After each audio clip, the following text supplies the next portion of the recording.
Hey, this is Brian Quain, BeforeYouSubmit.com, and here we are at the Florida Film Festival. With me, I have Aaron Fechter. And you are? Well, I'm the original creator of the Rock-AFire Explosion. And I guess this is the film that we saw today is Rock-AFire Explosion? Yep, it's about the Rock-AFire Explosion and the fans who still love the Rock-AFire. And how do you feel about these fans? Great, I feel great. It feels like, well, I shouldn't really be as old as I am to have adult fans like that, because they were only like 4 when they were first watching my show, but right. it feels really terrific. Well, I'm 34, I'm a fan, I remember this, I loved this as a kid, and I'm sure I will wind up watching the film with my mom one day going, do you remember? And she'll be like, whatever. You know, seeing it like at my age and hers, like, I love the idea that they serve beer there, because, I mean, I think the parents had to have that release while us kids were, that was our addiction, and they could be doing their addiction. Right. So how did you meet the boys? What happened? How did this film get made? Well, they gave me a call and said they had run into Chris. They had met Chris, and they were real interested in doing a documentary about Chris.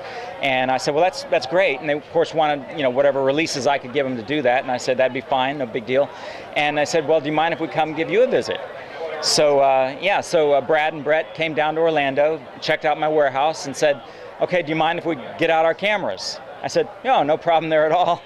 So next thing you know, I got to be in it. That's great. And not only just be in it, you are, between you, Chris, and you're a good chunk of the film. It's probably, you're what, a good 35 minutes of the film. And rightfully so, you should be. I mean, you brought this for so many fans. I mean, right now, as we speak, your creation is playing once again. How does that feel? And that feels great too. You know, right. I hope it's playing long after I'm gone. Oh, I have a feeling. A lot of people don't know what's going on with technology, and things get revived. We see many things. I mean, 80s things are coming back, and you know, like every film is being remade right now. Why not this? I don't see why not. I mean, the music is still as good. They're still moving just as well. Do you see that power coming back? I really do. I think that we can make improvements even beyond what the Rock-AFire has now, since the fans are more mature and they're grown and they want to see it. I'd like to start introducing a lot of neat new things where the Rock-AFire Explosion is the basis of it. Right. And we do some greater things with it that are now entertaining to adults, not just kids. Good. So that's what we're up to, and you'll see that. And we're showing it now on YouTube, you know, on that fan channel. Right. And this will be on YouTube, so more, well, we would love to push it. Here you are, you know, the creator of it. I hope people do see it and be like, okay, good, he's still in the know. You are still in the know and you understand what's going on. In the Q&A, a lot of people couldn't hear this. Are we allowed to mention anything about bands, newer bands that want to work with this? Sure, why not? I mean, you know, I guess nobody told me to keep any secrets. I love it, so spill them, spill the beans. Well, I've gotten calls from, well, just more recently I got a call from T-Pain. Okay. Who was interested. I didn't know who he was. He says, hey, I'm really famous. I said, who are you? Right. So anyway, he said he wanted the Rock-AFire Explosion to back him up on a tour. Right. And it wasn't really T-Pain individually, but it was somebody that worked for him. Yeah. And who explained to me who T-Pain was. And I said, well, that'd be great. And so we started, you know, working on a deal to do that.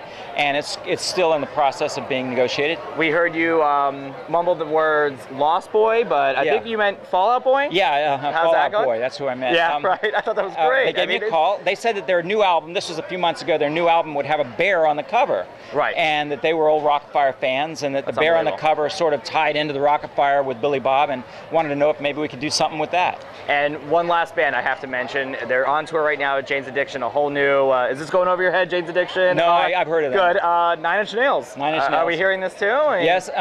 Now, of course, I haven't gotten to actually meet Trent yet. Right. But I've met the fans, and the biggest fans. And the fans got all together and organized this movement to get one of their songs programmed and, you know, choreographed by the Rock-AFire Explosion. Please, push it. So now that's on YouTube. That's on my fan programs channel. Oh, great. And it's all paid for by the 9 Inch Nails fans. I love those fans. And I did my best work possible for the guys, and good. You did a great job in this. Aaron, thank you so much for this. It was such a phenomenal film. Again, Rock-AFire Explosion. Everybody needs to see this film. It's playing dozens of, not dozens, but we're going to like a half a dozen within this like next month or two that this film is playing. So I hope the word gets out. I hope you get out there. Please keep doing what you're doing. I will. Thank you, everybody. We'll see you soon. Thank you. All right.